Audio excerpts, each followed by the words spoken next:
Welcome to News Beacon, your trusted source for breaking headlines, global insights, and sharp analysis from around the world.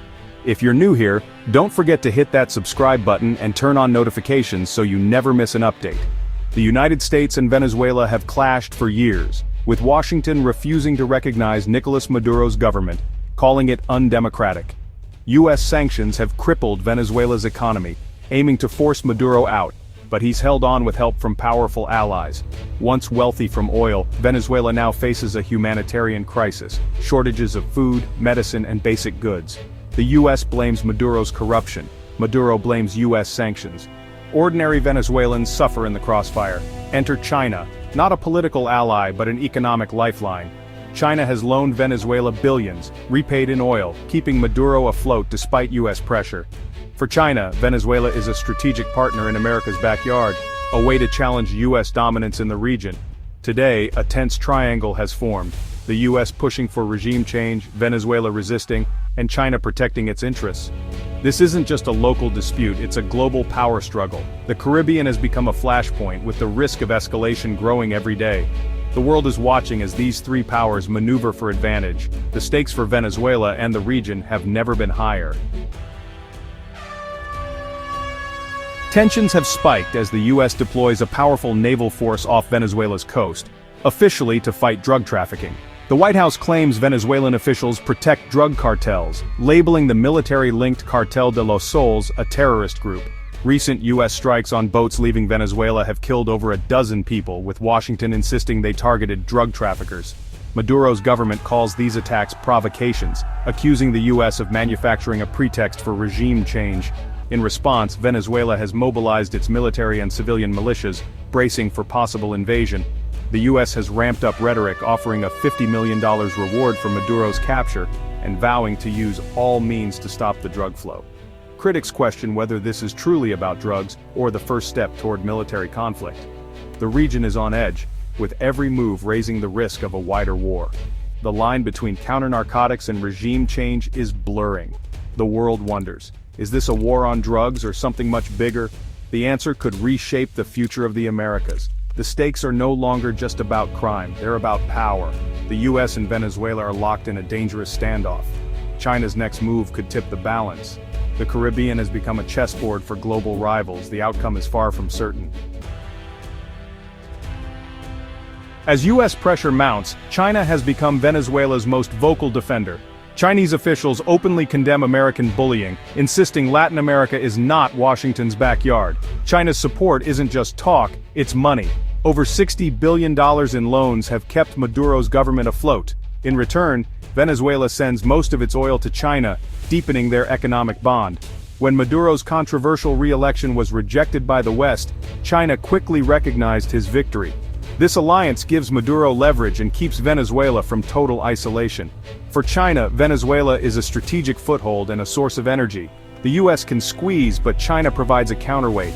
This isn't just business, it's a message. America no longer acts alone in the Western Hemisphere. The balance of power is shifting and China is making its presence felt. The China-Venezuela alliance is cemented by high-level meetings and public gestures of solidarity. Venezuelan officials regularly visit Beijing. Chinese diplomats are active in Caracas. These meetings aren't just symbolic, they're about strategy and coordination against U.S. pressure. After recent U.S. strikes, China's ambassador met directly with Maduro, signaling unwavering support. China even helped unveil a monument in Caracas, symbolizing resistance to foreign intervention. These acts show China is an engaged ally, not a distant partner. For Maduro, China's backing is a political lifeline. For China, it's a low-cost way to challenge U.S. dominance and build its global reputation. The Beijing-Caracas axis is now a pillar of resistance in Latin America. Every handshake and monument sends a message to Washington. Venezuela is not alone. The alliance is stronger and more public than ever. Picture this. U.S. warships off Venezuela, suddenly joined by a Chinese naval task force. The Chinese announced joint exercises with Venezuela, protecting international shipping lanes. The arrival of Chinese warships in America's backyard would be a dramatic escalation, a direct challenge to U.S. power. Tensions would skyrocket, with both fleets watching each other's every move. A single miscalculation could trigger a crisis between nuclear-armed rivals. For Maduro, Chinese ships would be proof of powerful support, a shield against U.S. action. For Washington, any strike risks harming Chinese personnel, raising the stakes. This scenario echoes the Cuban Missile Crisis, a high-stakes standoff with global consequences. The world would hold its breath, waiting to see who blinks first. The regional conflict would become a global showdown. For now, it's hypothetical. But military planners in both capitals are watching closely. The possibility alone is enough to change the calculus. The Caribbean could become the stage for a new superpower confrontation. The crisis is dividing South America, with countries taking sides based on ideology and alliances. Left-leaning governments like Mexico and Brazil urge calm and dialogue, condemning U.S. military action. Colombia warns of regional instability and a refugee crisis if conflict erupts. On the other side, right-leaning leaders in Argentina, Ecuador, and Paraguay back the U.S., echoing concerns about crime and democracy. The region is split. Some see U.S. actions as a return to interventionism, others as necessary to restore order. This division makes a peaceful solution harder to achieve. National sovereignty and fear of American power clash with worries about Venezuela's collapse. The crisis is testing old alliances and exposing deep ideological rifts. South America is caught in the crossfire of a global power struggle. The outcome will shape the continent's future for years to come. The world is watching, and divided. Human rights groups like Amnesty International warn U.S. strikes may be extrajudicial killings, violating international law. Even in Washington, some lawmakers push back, demanding congressional approval for military action. The United Nations calls for peace but is paralyzed by divisions between the U.S., China, and Russia. European allies criticize Maduro but are uneasy with U.S. military force, preferring diplomacy and sanctions. The aggressive American approach worries many, raising fears of a wider war and worsening humanitarian crisis. The UN can only urge restraint, unable to act decisively. The world's major powers are at odds, leaving the US, Venezuela, and China to shape events. International opinion is fractured, with no clear path forward. The crisis is a test of global leadership and the rules of the international order. As the drama unfolds, the world's response remains uncertain. The stakes extend far beyond Venezuela's borders.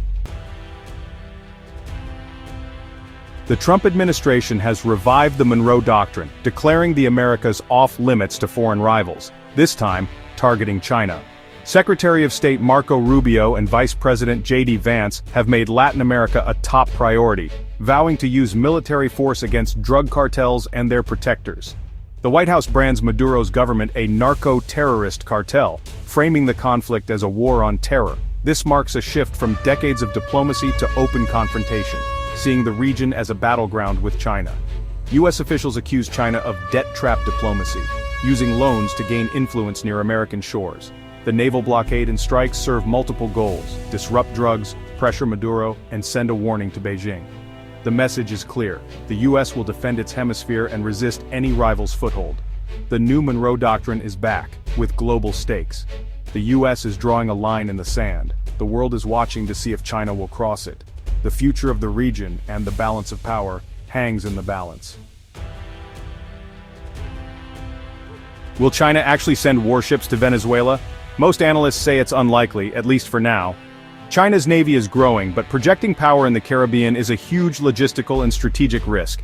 A direct clash with the U.S. could devastate China's economy and global standing. Beijing prefers to build influence through loans, trade, and diplomacy, not risky military moves. China will likely keep supporting Venezuela economically and diplomatically, using U.S. actions to win global sympathy. Every American misstep lets China pose as a defender of sovereignty and international law. The real contest is for influence, not open war. The standoff will play out with words, money, and alliances, not missiles. The Dragon's fleet may never sail, but its support is already shaping the outcome. In this new era, power is measured in more than just warships.